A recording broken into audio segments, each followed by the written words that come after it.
আমরা এই মুহূর্তে আছি কুমিল্লা শাহী ঈদগাহ ময়দানে। আগামী 4 ডিসেম্বর আন্তর্জাতিক ক্রীড়া সম্মেলন উপলক্ষে আমরা মাঠ পরিদর্শন করতে এসেছি। গত বছর আমাদের ধনুয়াখোলা গ্রামে আন্তর্জাতিক ক্রীড়া সম্পন্ন হয়েছিল। এই বছর এই কুমিল্লা শাহী ঈদগাহ ময়দানে হইতেছে, যা নাকি বিগত আমার মনে হয় কোনো সময় এত লোক সমাগম হবে বা হয়েছিল ধারণা করা যাবে না। ইনশাল্লাহ আশা রাখি লক্ষ লক্ষ লোকের সমাগম হবে। আমরা গত বছর ইনশাল্লাহ সফলতা লাভ করেছিলাম। এবছরও আশা করি কুমিল্লাবাসী প্রত্যেকেই এটাকে একটা মনে করবে যে তাদের জন্য একটা উৎসব।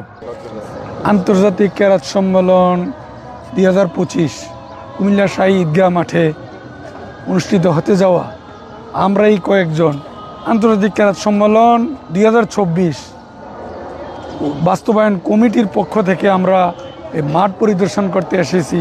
আসলে আমরা এসেছি এখানে একটা মেসেজ দেওয়ার জন্য যে আমরা যেভাবে ধনুয়াখোলাতে আন্তর্জাতিক ক্যারাত সম্মেলন বাস্তবায়ন করেছি, ঠিক আশা করি এই শহরবাসী এবং শহরের আশেপাশের সমস্ত এলাকা থেকে সবাই ঠিক এইভাবেই এখানে উপস্থিত হবেন এবং এই ক্যারাত সম্মেলনকে কোরআনের বাণী শোনার জন্য আপনারা সবাই উপস্থিত হবেন।